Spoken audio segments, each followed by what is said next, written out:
नमस्कार, मैं डॉक्टर चारुल गुप्ता, प्रवक्ता राजस्थान शिक्षा महाविद्यालय ब्रह्मपुरी जयपुर। आज के अध्याय में हम नाट्य शिक्षा एवं अधिगम में संबंध के बारे में पढ़ेंगे। सीखना एक प्रक्रिया है। आंशिक में जीवन से मृत्युपन उन सभी अनुभवों और प्रशिक्षणों का समावेश होता है जिनके द्वारा व्यक्ति के व्यवहार में परिवर्तन लाने की भूमिका निभाई जाती है। अतः हम कह सकते हैं कि सीखना व्यवहारगत परिवर्तन अर्थात अनुभव के द्वारा व्यवहार में होने वाले परिवर्तन को सीखना जरूरी होता है। अधिगम के लिए नाट्य शिक्षा की महत्वपूर्ण आवश्यकता है। जो कुछ बालक सीखता है, यदि शिक्षक उसे प्रत्यक्ष रूप से नाटक के द्वारा विषय वस्तु प्रस्तुत करे या उसे प्रकरण पर आधारित नाटक के व्यूह रचना बनाकर शिक्षण करवाए तो बालक उसे रुचि से देखते हुए उत्पन्न भाव आत्मसात कर लेंगे। इससे अधिगम प्रभावित होता है। उदाहरण के लिए समाज में व्याप्त भ्रष्टाचार रोकने के लिए हम गली मोहल्ले उस समस्या से छुटकारा लाने के लिए जनमानस के सम्मुख नुक्कड़ नाटकों का आयोजन करें।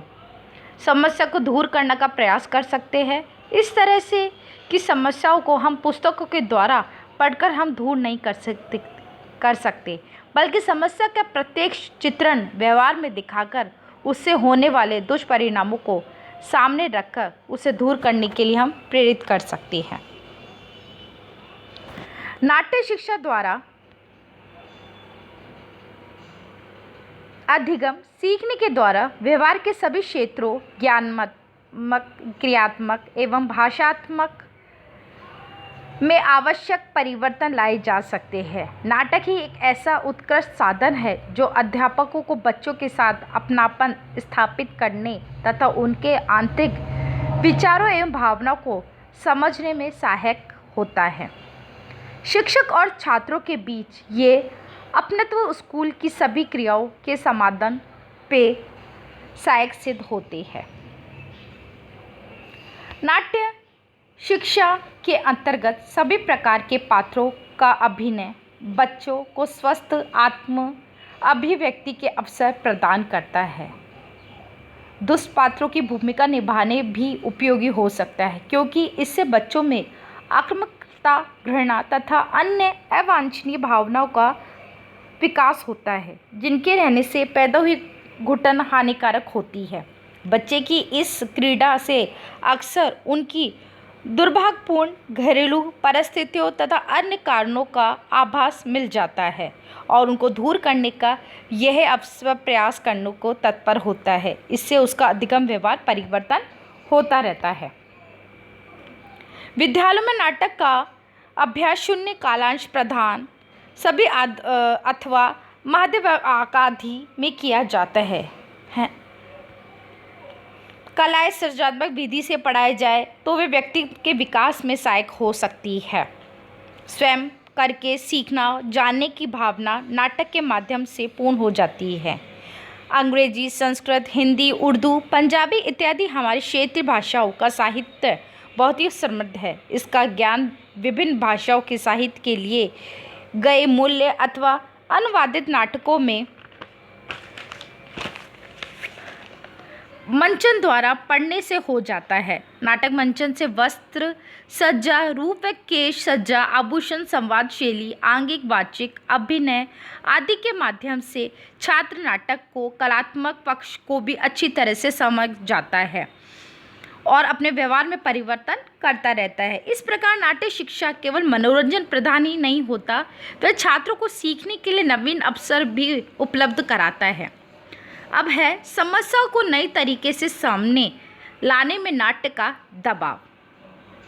आज के परिवेश में चाहे भारत कितना ही विकासशील हो गया हो, लेकिन आज भी भारत संपूर्ण राज्य को किसी न किसी कोने में अशिक्षा के कारण जनमानस प्राचीन रूढ़िवादी परंपराओं, रीति रिवाजों, आडंबरों से ग्रसित है और समाज को कहीं न कहीं किसी न किसी रूप में ग्रसित कर रहा है।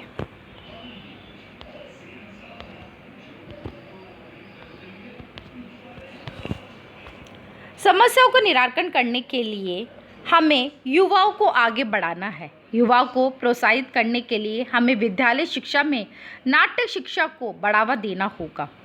नाट्य शिक्षा द्वारा युवा जनमानस में व्याप्त जनसंख्या वृद्धि, दहेज प्रथा, पर्यावरण प्रदूषण, भ्रष्टाचार आदि समस्याओं का दुष्परिणामों को दर्शकों के सामने प्रस्तुत किया जा सकता है और समाधान की ओर संकेत भी हो सकता है।